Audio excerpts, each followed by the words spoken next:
Welcome to Vendée Radio. It is February the 7th, the feast of Saint Romuald of Ravenna, in the year of our Lord 2023.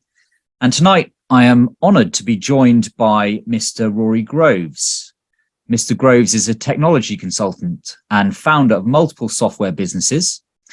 But several years ago, he moved his family from the city to the country to begin the journey towards a more durable way of life. He now lives in southern Minnesota with his wife, Becca, where they farm, raise livestock, host workshops, and homeschool their 5 children. His website can be found at thegrovestead.com, which I will link below. And Mr. Groves is the author of a book that we're going to be discussing tonight. His work is Durable Trades, Family-Centered Economies that Have Stood the Test of Time, and it is published by Porch Republic. Mr. Groves, good evening. Welcome to Vendée Radio. Good evening to you. It's good to be here. I appreciate the opportunity to share.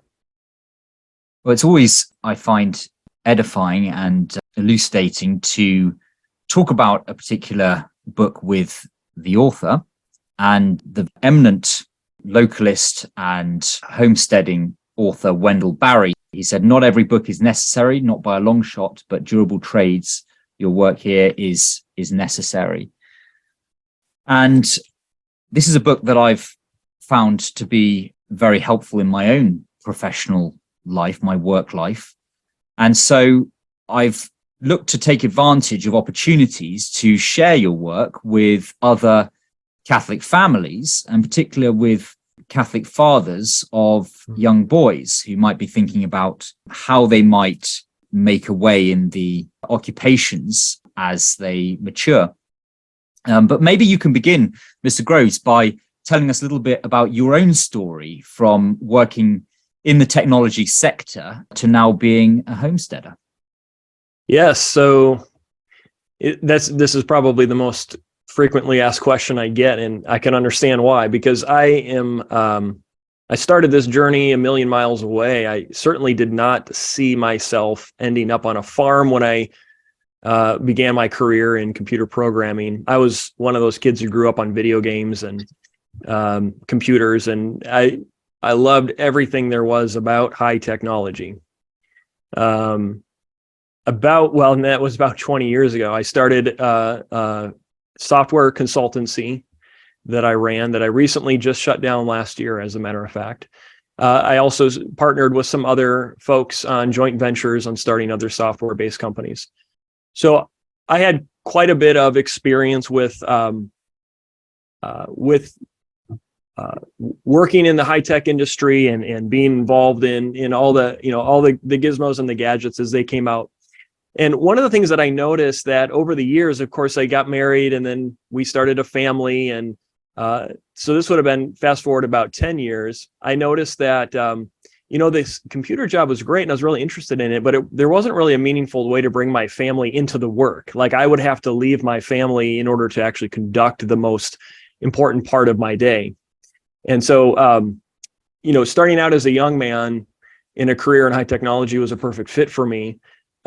Because everything was novel and exciting and changing all the time. But over time, as I got married, I started a family.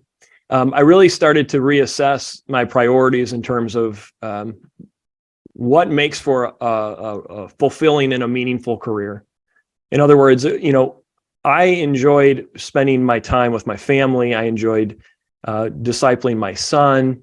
At the time when we moved out here to where we are now, he was only 2 years old. But as we grew together, this was something that was kind of growing on my heart over a number of years.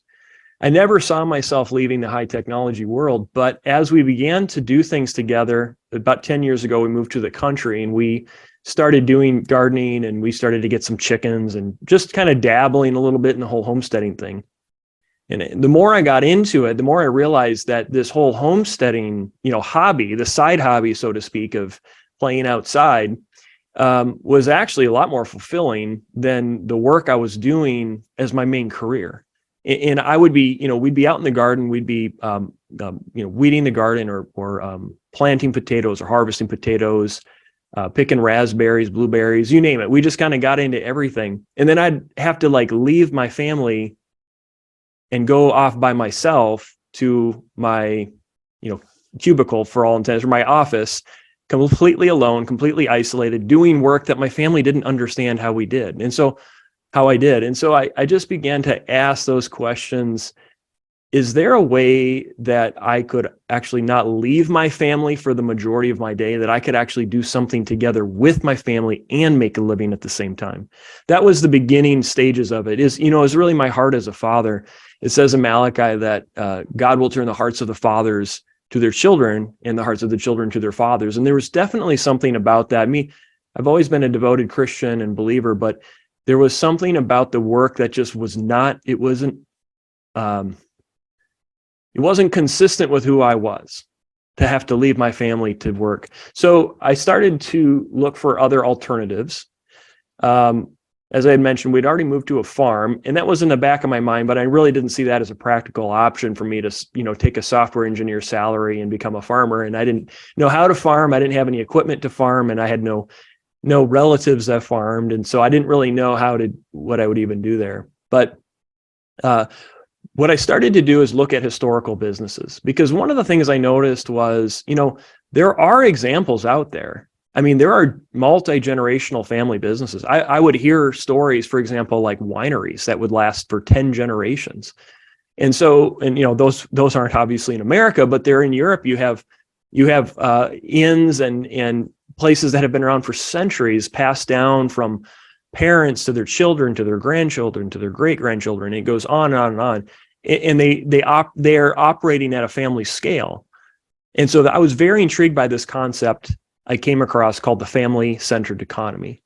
And that's really, what began my journey pivoting away from high technology, computers, salaries, large corporations, all of these other things that we kind of take for granted in the modern economy, the knowledge economy, and starting to look for, are there more family-centered options for people like me today? At the time I started that book, I was 40. And so, guys like me who don't want to spend the next 20 years of their life, isolated from their families. And so that is the book is the answer to that question that I started asking back then. And it started out very much a personal quest. I were just trying to answer this question for myself. So all the research that went into that, it was for our family first. And we were just trying to find out what kind of options were available to people in our position in life. I had no idea whether anyone else would care to know some of that information. It's turned out, as a pleasant surprise, there are a lot of people out there that appreciated some of those options and are looking into some different ways to live. Yeah, well, I think the popularity of your book there illustrates the fact that it is clearly responding to a sentiment that many people have. And one of the things that struck me about your account of your work in technology was how dispiriting you found it that the technology would so quickly become obsolescent, and how that was even built into the technology, which militated against any kind of accumulated mastery of the profession. That wasn't really even possible, because it was a sector in which the machine ruled over man. Yeah, absolutely. I mean, take it, let's talk about some of these multi-generational businesses. You have, let's say you have a master craftsman, like a woodworker, who can make fine furniture. And this was certainly a very common trade in the early colonial period in America. The book, actually, I should back up and say that the litmus test that I used for the book to include which trades that I wanted to cover was whether they existed before the Industrial Revolution in America. So circa 18th century. If they had survived from that point to present, that they made the cut for the book. They were viable trades that had stood the test of time. But let's step back a couple hundred years and let's look at some of these professions like woodworking or furniture making. You would have in most of those professions someone who had spent 50, 60 years developing this skill set, who were training their children for at least a dozen years in this skill set, who maybe would take on, starting on the shoulders of their parents, start another family business, maybe move to another town, but they'd set up shop and they'd be able to continue producing generation after generation. We still have it today, and it goes all the way back. I mean, you can read accounts in the Bible about woodworkers. So it's a very durable trade that has always been in demand. But let's just, contrast the generational capital of that knowledge and that wisdom. When you're training someone today, you take them through an education system that's kind of a one size fits all process, right? I mean, yeah, you have some electives in there, you pick a major, you do this, but they bring in people that you don't know personally, that don't have a vested interest in your spiritual maturity, let's say. And these are the people that teach you a specific skill, but you're not really getting the mentorship that comes along with the generational discipleship and all these other things. So there's a lot there. You might learn a technical expertise of something, but even in that case, you're learning it generally on skill sets that go obsolete in a couple of years. So in the Bureau of Labor Statistics in the States, the average profession or the average career is 7 years. I'm sorry, the average person will work 7 careers in his lifetime, and they switch careers about every 5 years. That's what that means. So I make the point that if someone takes roughly 5 years to become an expert working full time in a given profession, that means people are turning over right as they're becoming experts in something. And that certainly was the case in my profession. I mean, I was in computer programming, and you could go outside and take a walk and come back in, and there's a new programming language that you have to learn now. It's just constantly turning over, and that's just the nature of it. It's not anyone's fault in particular, other than it's the mindset of constant change, constant innovation. How can we make things more efficient, more productive? Relationship is not the goal for that. So when you have something like a generational family business, you have the relationship is an imperative part of that passing on of the knowledge and the skill to do the craft. But not only that, you have the longevity of centuries worth of accumulated knowledge that are getting passed on. When we trade all that for specialized skills that are here today and gone tomorrow, you might become proficient and you might make a really good salary in that. But if you look over the long view of history, most of those jobs don't exist 20, 30, 40 years after they are conceived, because some new technology has come along and bumped them off. Yes. And you touched on there the profit motive that is fueling that creative destruction, which is so fundamentally antithetical to the human spirit. And we're talking about here a secularized, largely anti-Christian, apostate culture, which has enthroned these material values as its highest values, and dethroned God and his justice, which I think necessitates the thesis that you make in your book even more. I think that a large part of the value of your work is its timeliness. We saw in the last couple of years how many faithful Catholics were forced out of large companies as a result of not receiving experimental injections. And this really precipitated some reflection and thought about how Christians participate in this Babylonian economy. And put it bluntly, I think that the era of Catholic participation in most mainstream institutions and corporations is ending. And I think this is a blessing, although it might seem hidden at the moment. I think that in ceasing to participate and build up Babylonian structures, we can devote our time and efforts towards parallel institutions, parallel economies, in which a life of grace is at least not only possible, but is much more conducive. And that transition from the emasculating environment of the modern office away from the sort of globo homo pressures that were within that environment. As St. Augustine said of 5th century Rome, the walls are standing, but the morals inside are in ruins. And I think that what you mentioned there about family-centered economies is so vital, because I think too many Catholics have a sort of vision of the 1950s.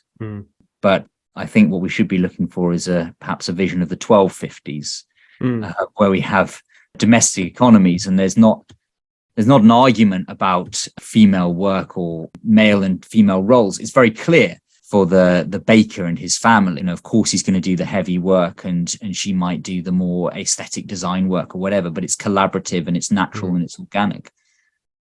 Yeah, I think what you're touching on is one of the great challenges in the modern age is the rise of individualism, is the mentality as kind of the fulcrum of all society rests on either the liberation or the satisfaction or the prosperity of the individual.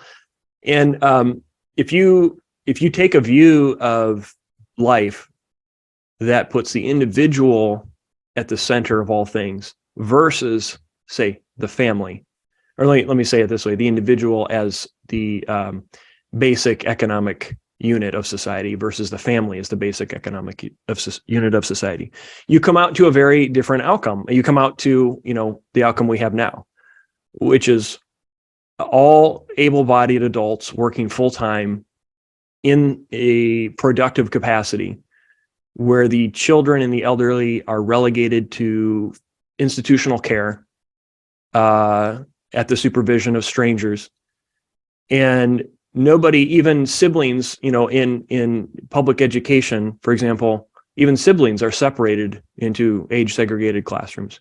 So everything becomes isolated down, and it really tears apart the fabric of the family. And that's for those who actually care about their families. If you care about your family, and you're not interested in just the satisfaction of personal ambition and lust, then you're going to be asking yourself, as I did, and as many folks have been doing, there's got to be another way to do this. Is there a viable alternative for families today who want to work together, who want to stay together, live together, who don't want to be fragmented into every separate state and corporate institution that's available? And you can extend that beyond families into communities. Is there a way for communities to work together? Well, yeah, but it starts with the families.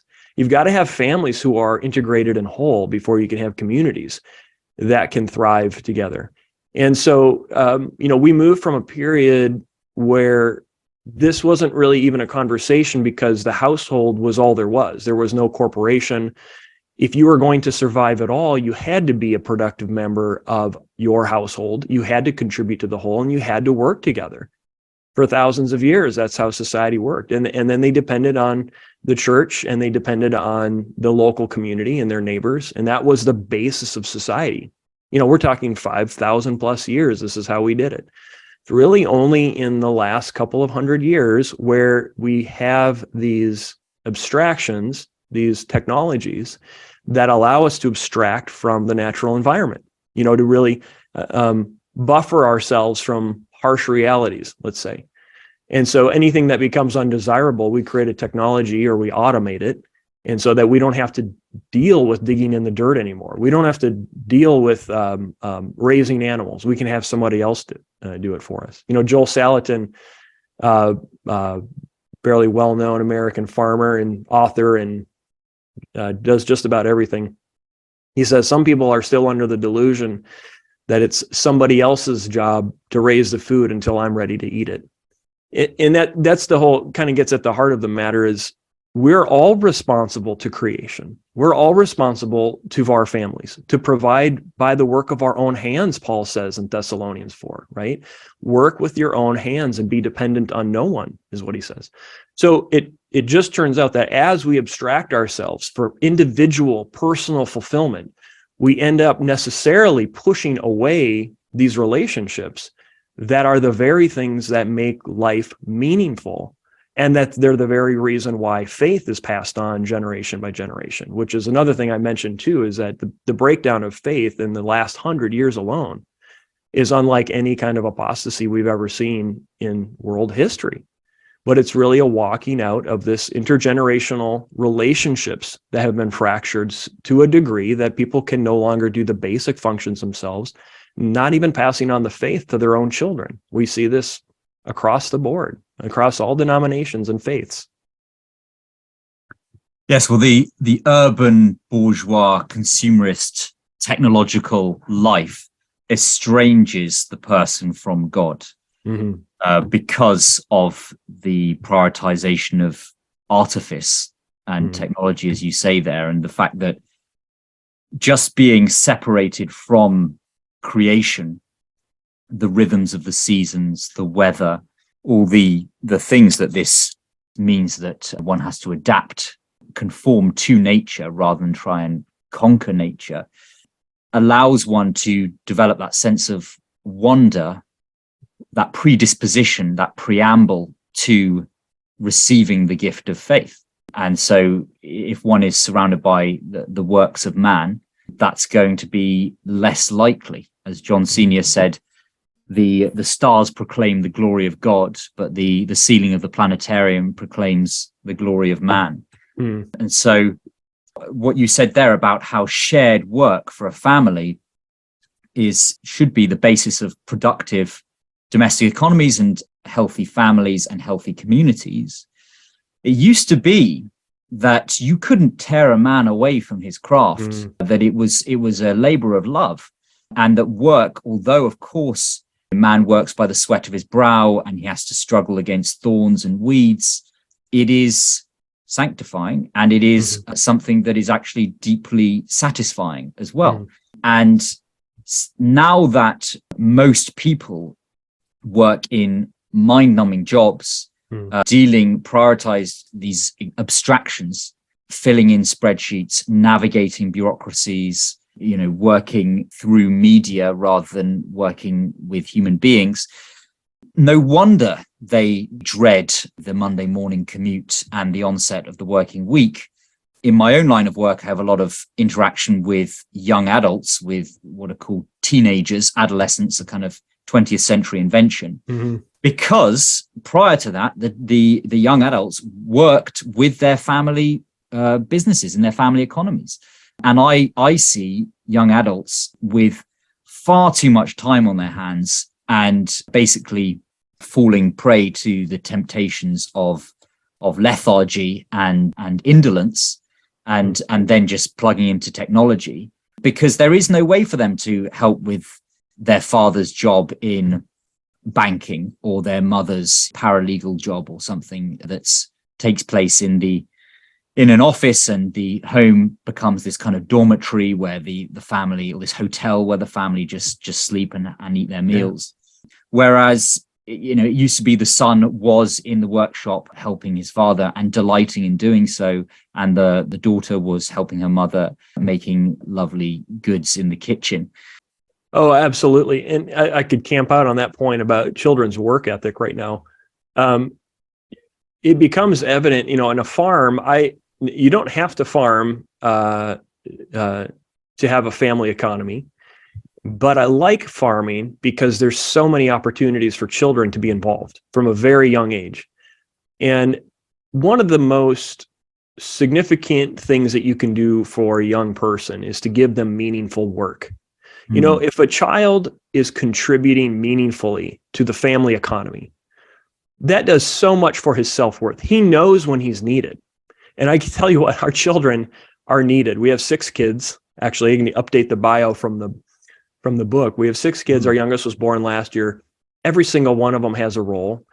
And we appreciate every single one of them and need all of them in order to do the things that we're doing together. But at the same time, there's nowhere they'd rather be. They absolutely love being taking part in what I'm doing. We have sheep that we raise, and my oldest son is 12 now, but he's been, for the last 2 years, he's essentially taken over the shepherding side of the farm in terms of going out and feeding the animals in the morning, tending to all their needs. It's a very prominent trade in your book. It is. And he loves it. He came in yesterday actually and told me, Dad, I want to do woodworking and I want to raise sheep. I love sheep.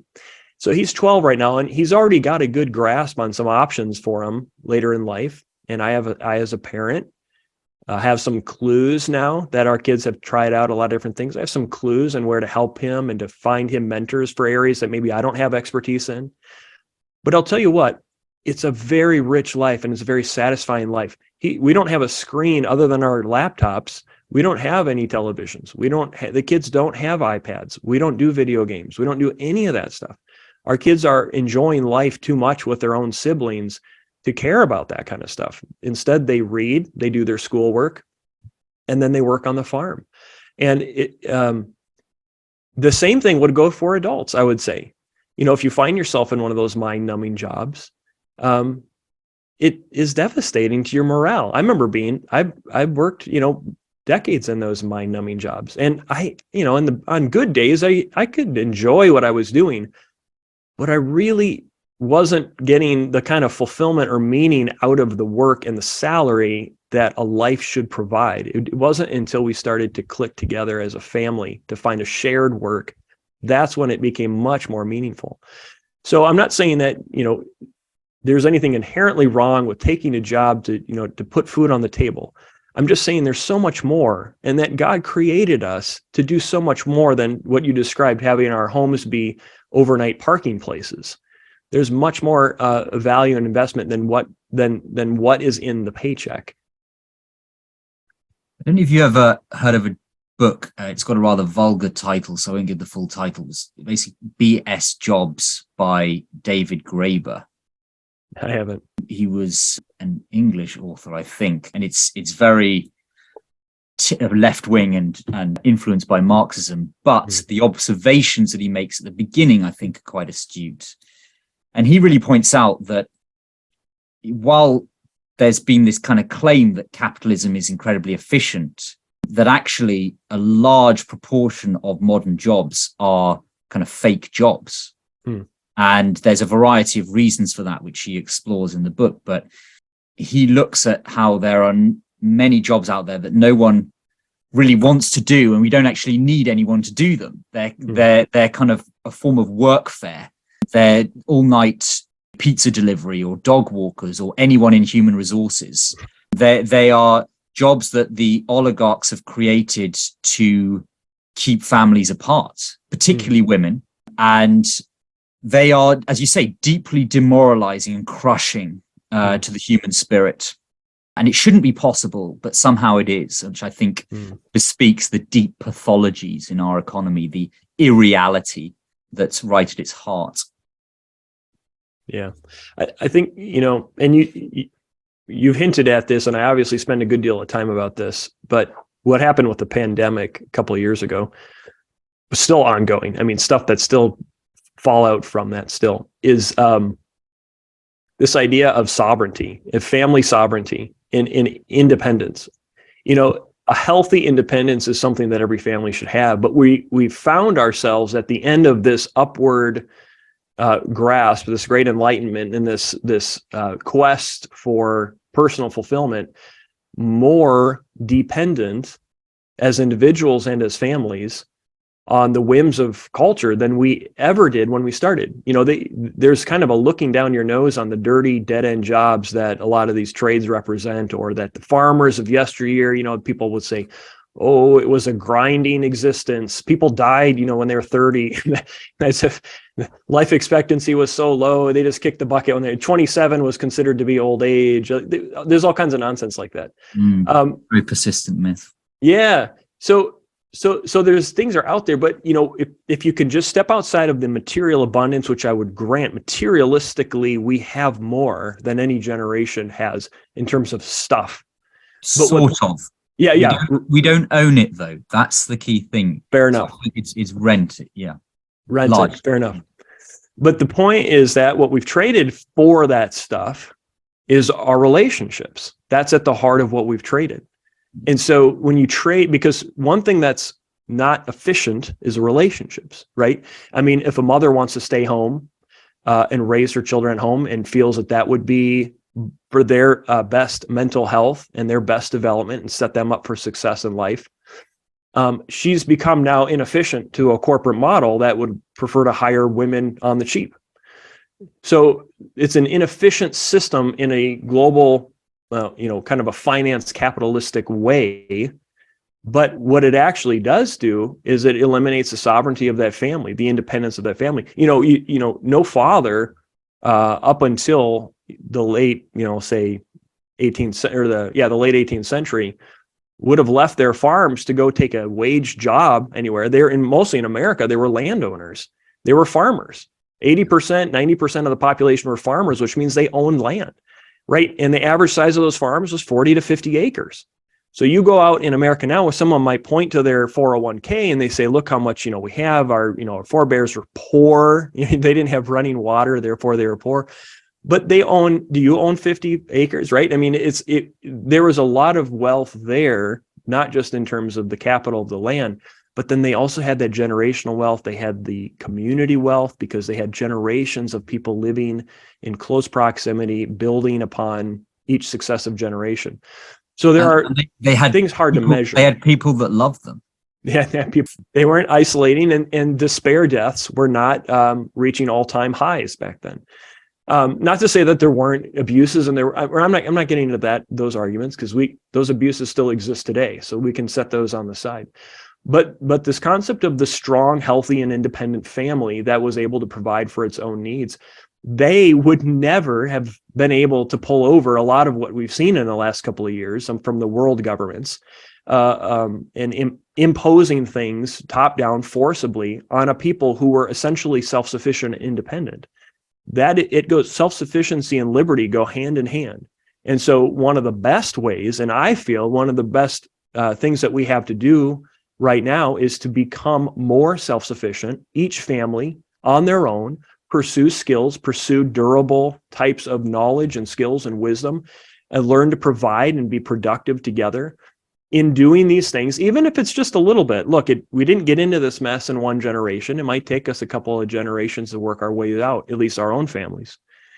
But in a small degree, as you achieve more self-sufficiency, you're gaining liberty for your family, and you're putting options on the table when and if the tyrants come knocking. Yes, I've got a graph here, which I wish I could share. You've probably seen it already. I think you have a very similar graph in your book. It's a figure of family economies of US couples aged 1864 from 1800 to 2010. And just as you say, 80% plus in 1800 were within what they call corporate families, the clan-based economic unit, e.g. a family farm or a family store where the whole family works there. Then we see the second largest share is the male breadwinner, which would be more typical in towns and cities. And that segment grows through the 19th century to its peak in about the 40s, where that is about 60% of the population. And another segment grows rapidly at that point, the dual earner household, which today is the largest share at roughly 60%. And now we've got an even more decadent segment growing of the female breadwinner, one sort of lens I've applied to that sort of sociological lens is that the first zone, the green zone, the corporate family zone, is pre-modernity in a certain sense. That's baptized patriarchy. The yellow zone, male breadwinner, is modernity, which is every man an individual cog in the machine. And then the blue and orange zones are post-modernity, which is further atomized still. Now, the point I think you raised about wives and mothers there, I think is so crucial, because, as I say, we've often had this dichotomy between sort of 50s male breadwinner models and then feminist arguments. And I think that the corporate family, the domestic economy, resolves this dialectic in tangible ways where families actually benefit from the gifts and differences between men and women. Absolutely. When the wife is part of the family economy, she naturally fulfills her role as the submissive spouse.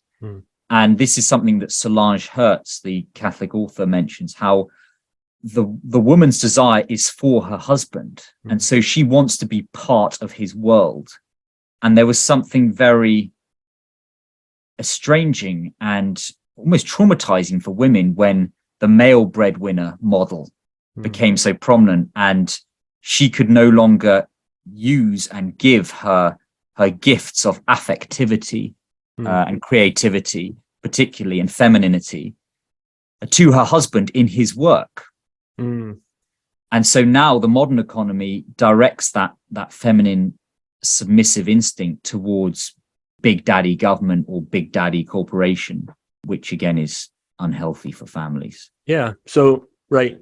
So you have the wives who, instead of becoming helpmeets to their husbands, they're helpmeets to their bosses. But it's just a transference of loyalties, essentially. I think, and you hit on this, that's a really good setup for those different stages of employment and how that worked about. If you're taking 1950 as your baseline for where, we want to get society back to, and I know there are people that think that was the golden day. You're way off. That was not it. 1950 was the culmination of many, many factors arriving, and it was a hollow solution, as we found out, because the entire thing crumbled apart within the next couple of decades. And so the feminists are starting to, if they're rebelling against what was happening in the 50s, the problem with all of these disputes over gender roles and those kinds of things, and Alan Carlson does a great job of writing about this, and I borrow from him. But all of these disputes are settled, as you said, when you're talking about a home economy, a home-based economy, where if you work where you live, essentially, all of the roles are all necessary, and they're complementary naturally, the closer you are to the natural environment. And there doesn't need to be a dispute about women's pay versus men's pay or things like this. There doesn't need to be competition for dominance in their own household, as one of the famous feminist authors concluded. So you're working together, you're yoked together. The Bible portrays a picture of a husband and wife as being one flesh. And I would extend that to the children as well, is that they are joined together under covenant in God's eyes. And that whole family has a mission together. It's not so that they have an individual boarding pass to heaven, for example, and they just travel along on the same train. No, they've actually received a vision together as a family, led by their father, who I believe is responsible for obtaining that vision from the Lord, helping to execute and walk out that vision for his family. But together they walk that out. And that is the unit. That is the model that God ordained for work in the world. He did not send Adam out on his own to do one job and Eve out to do her job. Adam needed Eve, and Eve needed Adam. And then they both had their own progeny, and that became part of the family line as well.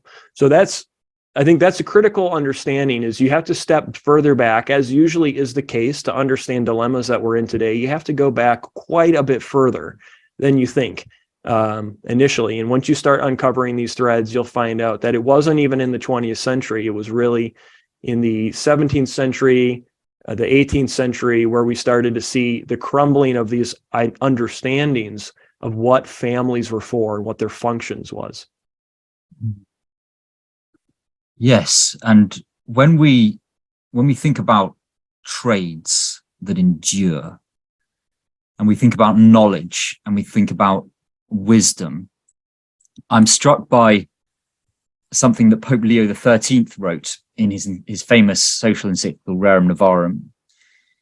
He said, quote, "That right to property, therefore, which has been proved to belong naturally to individual persons, must in likewise belong to a man in his capacity as head of a family. Nay, that right is all the stronger in proportion as the human person receives a wider extension in the family group. It is a most sacred law of nature that a father should provide food and all necessaries for those whom he has begotten. And similarly, it is natural that he should wish that his children, who carry on, so to speak, and continue his personality, should be by him provided with all that is needful to enable them to keep themselves decently from want and misery amid the uncertainties of this mortal life." End quote. So you've got this idea there of the family as, in a certain sense, the extension of the father's personality in his role as servant leader of that family. And I think if you look historically, this is why we have, particularly in Europe, the great artisan traditions that are passed through families from father to son, particularly. And I'm reminded of a famous French story of in the time of Louis XIV. And there was a woodcutter called the Maître Pinot. And he was the oldest and most renowned woodcutter in France. And his family had been involved in forestry and woodcutting for centuries, going all the way back to the time of Charlemagne. And they could demonstrate that lineage. They'd been involved in the king's forestry work in Rambouillet and Versailles. And every year the king sent a picket of cavalry to bring him a scarf of honor. And he would attend the assemblies of the woodcutters of France as the great patriarch of the woodcutters. And at one point, King Louis XIV, acknowledging this great heritage and ancestry, offered to ennoble him, to make him a baron, to elevate him to the nobility of France, to the second estate. And Maître Pinot actually declined that offer of ennoblement. He said, "I'd rather be the oldest of the woodcutters than the youngest of the nobles. Thank you very much." And I think there's a sense of the fact that there were dynasties of watchmakers, dynasties of artists, dynasties of illuminators, and that everyone has their station in life. And that actually bringing Christian perfection to your station is what results in the great cultural fruits that we've known in the ages of faith. If you look at somewhere like Mittenwald in Bavaria, which produces some of the best violins in the world, that is a result of cumulative excellence, fathers to sons passing down that craft. And so they don't have this idea of social mobility and they've got to grasp something more. Actually, they just receive what they inherit and they perfect it generation by generation. And that actually our station in life may be a very humble station and we've just got to stay there, and that's fine. And that's how you end up with the shoemakers of Northampton, the winemakers of Burgundy, the ceramicists of Portugal, the perfumiers of Provence, all these storied artisans who are the finest in the world. Yeah, so you've got a much richer tradition than we do over here across the pond on that. Well, bourbon makers of Tennessee. Louisiana. Yeah, I agree. Well said. Well said. The perfection of craft. It's been said the purpose of a craftsman is to make well what needs making. And today we have, in a vast system, corporate, multinational type of global systems, The goal is to make cheap what needs making. And so there's something more significant to the craft itself. I mean, I would propose, or I would confess, that there has to be something that is more another dimension than purely stamping out parts in a high capacity factory. There's a spiritual significance to the things that we make. And if there is spiritual significance, and there is, anyone who's ever worked with the land, worked in deep, dug your hands into the soil, the first thing you'll notice right away is how the Bible comes alive in all of its agricultural implications. We have sheep and goats, and I've separated them. there is a reason why they have the temperaments they do. And there's something there in creation. And as you are close to it, you do get revelations of the Creator in a way that you just don't in a city or in a factory, that you just would not recognize. I've used the example of, if you were to grow up in a city your entire life and be blinded from the night sky from the city lights, and one day you walk outside of that city and you're stunned with what you see in the sky because you've never seen these stars before. The stars have always been there. It's just you have relocated yourself to receive the benefit and to receive the declaration. He said the heavens declare the glory of God. You've removed yourself to another location where that is now possible. The same thing happens with working on, I'd say, agriculture or in traditional craft, where there's a level of excellence that just does not get observed until you've had that skill set tested and proven and developed over years and decades, and then maybe even generationally. There's a significance there that you miss, and that's kind of the story of what the last few hundred years has been. The Great Enlightenment. The story is that we have replaced God with our material needs. And as we've distanced ourselves from the material world, we've seen a rise in atheism, a rise in agnosticism, and a disavowing and an abandonment of a cultural faith that has been passed on largely through families for the last 2,000 years. Yes, you're absolutely right. I think the dynamic is synergistic, that the estrangement from traditional forms of life and apostasy from Christianity interact synergistically, and that they're both taking place during this period of modernity, and they're mutually reinforcing. In your book, Mr. Groves, you rank a number of durable trades according to a number of criteria. We've touched on a couple of those, but perhaps you could sketch those other criteria. Sure. Some of those professions that emerged in your survey. I note that your son is taking up the work of a shepherd and carpentry, which I think that doesn't get more Christ-like than that. There you go. Professions. The good shepherd. Yeah. So, as I had said at the beginning of the interview, we were on a personal quest for our own family first. And I had to come up with some kind of way to, let me put it this way. I didn't want to just know what the options were out there. For me as a father, I was going to change my career based on this research. So I wanted to know not just what had survived upheavals in history. I wanted to know what was the most durable trades and what was the most family-centered trades. And so for that reason, when I started compiling a list of things, and I looked at a number of different sources, and those are all referenced in the book, but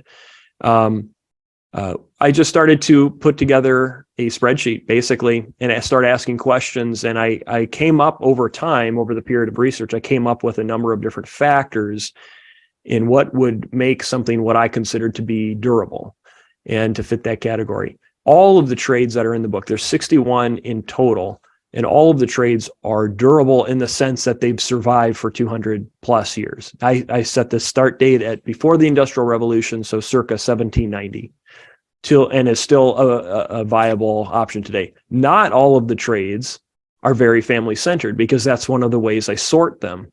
So the most family-centered trades are 1 through 20. And then I also kind of include as an honorable mention another 40 trades that have some staying power, but they may or may not have the same amount of viability depending on what your goals are. So things such as historical stability, how much has the trade changed in 200 years? There are some trades, farming and shepherding is a good example of that. Farming has obviously been unchanged since, Adam left Eden and started tilling the soil. It hasn't been unchanged. It has been around for that long, but it has changed. Think about how much it has mechanized in the last century alone, tractors and fertilizers, and you have these massive corporate farms now. So farming as a trade has changed quite a bit, and it's difficult to farm in the way that farmers used to earn a living, even 100 years ago. It's very difficult now for farms to make it. They have to have a lot of land. Now, shepherds, which I just kind of include as a general catch-all category for anyone working with animals or livestock farmers, that trade, that while it's also seen its fair share of industrialization and feedlots and things like that, there are still quite a lot of viable family-based farms that are raising livestock for food or sale or breeding or different purposes like that. There's quite. I mean, we get inundated with all of the catalogs from different fairs and festivals where these families are showing their animals, and they have whole operations set up just to sell breeding stock of award-winning cattle or sheep or goats or things like that. So shepherding is one of those things that is still more human scale on the scope of things. But anyways, moving on. So there's historical stability, there's family-centeredness, there's resiliency. One of the things I wanted to look into is how resilient is a trade. In other words, after a recession blows through, does that thing get wiped out or does it bounce back relatively quickly? How does it handle up to automation? What's the chances of something in the near term getting wiped out by some of these advanced artificial intelligence machines? This has all been in the book, and I ranked it according to these kinds of things. And then there's, of course, income. What kind of income does it produce? That's great if it's a neat sounding trade that you can do with your family, but if you can't actually put food on the table, if it doesn't actually generate a salary that's livable as a wage, then it doesn't really make sense. And then the last thing is barriers to entry or ease of entry. Does it require a lot of formal education? Are there special certifications from government that you need to have, or other kinds of capital and equipment to start the business up? So anyways, using those 5 main categories, I ranked, and there's subcategories that I won't go into, but I ranked all the trades, gave them all a score, and then by the end of doing this process and really methodically going through it for these 61 trades, it came up with a ranking from 1 to 61 for each trade. So the book contains, really the first part of the book is a treatise on why are we bothering with this question of what's durable? And we get into a lot of this philosophy and the rationale that we've been talking about here today. But the bulk of the book is actually just a summary of each of these trades with advice on how other families are working in these trades and resources where you can go if you're interested in pursuing it further. So it's almost like a reference. And the way that we actually use the book in our own family is when I finished writing it, my wife and I, we went out for, we got the kids a sitter. We went out for Thai food, and over cream cheese wontons, I started thumbing through the manuscript, and we just started to say, what is speaking to us? And you mentioned tutor. That's actually one of the ones that was speaking to us as well, because we felt called to teach what we were learning on our farm. We always enjoyed hosting people and teaching them how to do, various homesteading types of activities. So we just started going through the book and using it as a resource. Would this fit our family or not? Would this fit our kids? You got to start to think corporately in that sense. Corporately as in together. What are the various gifts that your wife has, the interests that you have, that your kids are gifted with? God has put you all together for some purpose. And so if you can kind of tease out what that is, and does it fit with a trade that's durable, that's going to be around for a while, so that you're not just putting your hand to something that's going to evaporate in a couple of years. So anyway, so that's just a brief synopsis of the different reasons and categories that things were deemed durable or not. Hope that helps. Certainly. I think those criteria, they're very comprehensive, because as you say, the resiliency is crucial, and the fact that these professions have survived through the sort of cauldron of the Industrial Revolution reflects the fact that they correspond to man's perennial needs: to eat, to clothe himself, to be educated, to have metal goods, to have things of beauty in his homes.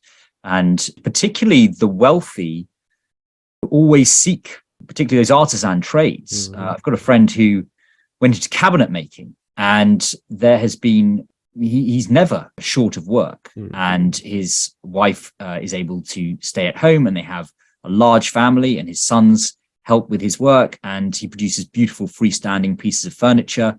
And he's found that actually people are tired of IKEA flat pack furniture, and that there's a renaissance in interest in freestanding pieces and in handmade furniture. And he works with some very wealthy clients in producing beautiful works. And so this idea that it's a kind of a limited market, I think is a fallacy. I think that, in fact, the more sons in particular, young men that devote themselves to these traditional trades, the larger that economy grows, and the more popular the produce will be.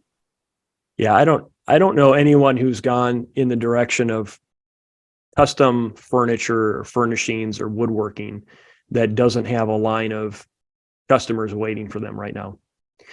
I mean, you got to have the skill, and it takes time to develop the skill, but there are so many variations on that too, that you can do custom. There's a guy I interviewed for the book who custom cuts. He's a sawyer as well. And so he'll cut down trees on the property. He'll bring a portable sawmill, cut down on the property, and then he'll use the tree to actually make furniture for the household on that property. And he told a story about how he did that for one customer. There was a huge tree that they were going to put a house on that building site, but the tree was a beautiful tree, and they wanted to kind of commemorate it somehow, even though they had to take it down. So he took it down, he milled it up, and then he ended up building furniture that went in that house that ended up sitting on that same spot. So those are the kinds of things that, IKEA is not going to, Walmart and Costco, and you're just not going to be able to replace that kind of a custom appeal into a piece that will also be made to last generations and not be made to be thrown out in a couple of years when you move to another dorm room. So that, and also I would say any of the building trades right now, we're in a season where most knowledge work is on the table, as it were, with a lot of the advances in technologies that are coming through. But over the same time period where they're expecting some upwards of 800 million people to have to find new jobs, and by 2030, that same period is reported that there will be a 30% increase in building trades professions. So you actually have an increase in blue collar work, while we're going to have a substantial decrease in white collar work. So just, if you have a propensity towards some of those things, I would highly recommend that you take that seriously and try to find somebody who can mentor you into that at any age, really. But it's, there's different weaknesses and challenges to different professions, and being a business owner is its own separate task. If you're used to just taking a paycheck and letting someone else figure out all the ins and outs of the administration, you're going to have to take more ownership over some of those things. But what you'll gain in independence, and what you'll gain in, in many cases, you'll be better off financially in many of these trades than you will be, at least in a couple of years. You have a chance to really build up a nest egg and to be a blessing to the next generation in more than just one way. Yes, I think what you mentioned there about how making that decision to basically walk away from Sodom and choose something different for future generations. I sometimes reflect that our generation, younger generations, we can be like the hinge generation who received modernity and refused it, and chose the way of our Lord instead. Amen. And as you say, the economic systems are designed to prevent the formation of domestic economies. For example, in farming, as you say, the irony is now to live the life of a medieval peasant, you have to almost be a millionaire just to be a subsistence farmer. But through God's grace, there are different ways. And it's notable that for example, you probably know the statistics, but small scale family agriculture can produce vastly more tons per acre, pluriculture, permaculture, than mechanized industrial monoculture farming, but with far greater labor. And that's what people need to be prepared to embrace eventually, is actually an embrace of work. And for example, if you live on a farm and you have livestock, never going on a foreign holiday, probably local life. And that's a sacrifice a lot of people aren't willing to make. But at the moment, there's more precarious. There's a saying that I like. Seth Godin, who's an author, he says, instead of wondering when your next vacation is going to be, maybe you should try setting up a life that you don't always have to escape from. Right. And I think that's a valid point, is that labor, one of modernity's end goals for individuals is leisure. Leisure is perceived as not working is the goal, but that's not the goal. It's certainly not the goal according to the Bible, and it's not the goal according to the human design. We were created to work, and if you take a soul and look at just the statistics on retirement and people who go into retirement, come out of retirement. My dad's been in and out of retirement probably 5 or 6 times. It's just not good. It's not healthy in any capacity to just not work. Leisure in and of itself is not the objective. Rest is part of work, but work has its own reward, that it's that meaningfulness that it creates in you. And so we've become accustomed to pursuing, living for the weekend, so to speak, or the next vacation. So you're willing to put up with a kind of menial or even a dispiriting type of a job for the opportunity to go take a vacation trip for 2 weeks once a year, in order to make up for the other 50 weeks of that year that you're really not experiencing a fullness of life. That's not living. If that's what you're hanging on to your work for, if that's what you're working towards, to eke another 2 weeks out of that vacation schedule at some future distant time. No, you need to focus on arranging your life, I would say, biblically first. Look at what the scriptures have to say about what is the purpose of man, what is the purpose of family, what is the purpose of work. It says that everything that we do unto the Lord. Whether you work or eat, he said, do it all for the glory of God. And so there's a glorification, there's a fulfillment of the human spirit that comes through work. And part of that means that, you probably do have to work harder than you're accustomed to in an air-conditioned, cushy chair type of a office setting. But that's okay. You actually will find yourself much happier and more fulfilled with your life and more integrated with your family if you decide to pursue those in that direction. You don't have to be afraid of hard work. I don't know if you've read the work of, or you're familiar with the work of Joseph Pieper, in particular, Leisure as the Basis of Culture. I've heard the phrase, but I haven't read that, no. Okay. I mean, I suspect this may be where we might differ in perspective here. I mean, I agree with much of what you've said, but ultimately the Catholic perspective is that we work as part of an integrated Christian life, certainly, and it is sanctifying. But we work for leisure, which is festivity, and which is ultimately contemplation as the highest activity in Christian life. That biblically, yes, Adam, when he was expelled from the garden, was one of the curses was to work. Although he did work in the garden, in that he did tend the garden. That's true. But the life of grace is to return redeemed man to an integrated life of work and leisure, which ora et labora, where the highest activity is pray and work. Prayer. Yeah. Those monks worked pretty hard. Absolutely, yes. I think as E. Michael Jones has pointed out, and many other scholars, that their valorization of labor is what is absolutely fundamental to Western civilization, and giving a dignity to manual labor. Yeah. And that's why when you go to Eastern cultures, For example, I've spent time in the Middle East and a place like Africa. Manual labor is seen as undignified. Yeah, And of certainly. course, that was the case in pagan cultures as well. Whereas the Benedictine monks showed the barbarian peoples the dignity of manual labor, and then you get the achievements of the Gothic cathedrals civilization. And certainly it goes back to Jewish culture as well. God, Jehovah, was a God that was always at work. Jesus said of him. And in but the pagan, he rests on the Sabbath, though. He rests. Well, my Father is always working, and I too am working. Granted, I'm not saying that there is no function of rest or leisure in work.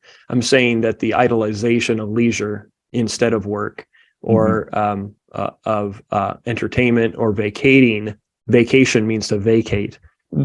So the Jews were really the only ancient culture that had this dignified understanding of work. That all the pagan, cultures surrounding them, their gods were always in everlasting repose, or there was always some kind of demeaning. Remember that how the Jews were treated in Egypt because they were shepherds and they were looked down upon for that. They were made to be slaves and things like that. They put them in Goshen so they wouldn't be close to the more dignified Egyptian peoples, but that's because work was not deemed to be dignifying. It was looked down upon, as you said, not just all the way back, not just with Benedictine and the barbarians, but also with the ancient Jews and with the surrounding peoples in their time as well. And so, God as a maker, God was the first. He created, and we have that function and that the privilege to be after our God and to create, to procreate after him, just as he did. Yeah, amen. Yeah, participation. Well, Mr. Groves, it's been tremendously interesting to speak with you, and I'm very glad to recommend your book, Durable Trades, to our audience. I'll be putting a link in the section below. Are there any final thoughts that you'd like to conclude on? One of the things I guess I would answer, maybe if some folks are out there thinking about this, and there's some fathers that are maybe you hear what I'm saying and it resonates with you, but you don't see how you can move from your current situation and to build a family-centered economy. I've talked to many fathers in the same position, and one bit of advice I could give you is that if you pray about it and ask God to give you a vision for your family, he will be faithful to give you the first step. And you may not find yourself on a 40-acre farm or farming sheep or woodworking right away, but I trust that the Lord will give you one step at a time, and that it's his idea before it's yours. And so I think that's where I would send people if they don't know where to start, if they want to take the first steps, if they want to learn more. Of course, we have materials. The book is there. We have a newsletter that we publish as a family that's all about this.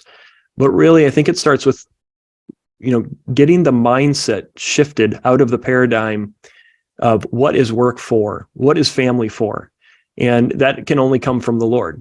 So if you pray about it and try to be obedient to what he puts on your heart, I think that you'll find that it will be a very fruitful first step for you to take. Amen. Amen. Mr. Groves, thank you very much for your time and for your wisdom. You're very welcome. Thanks for having me on.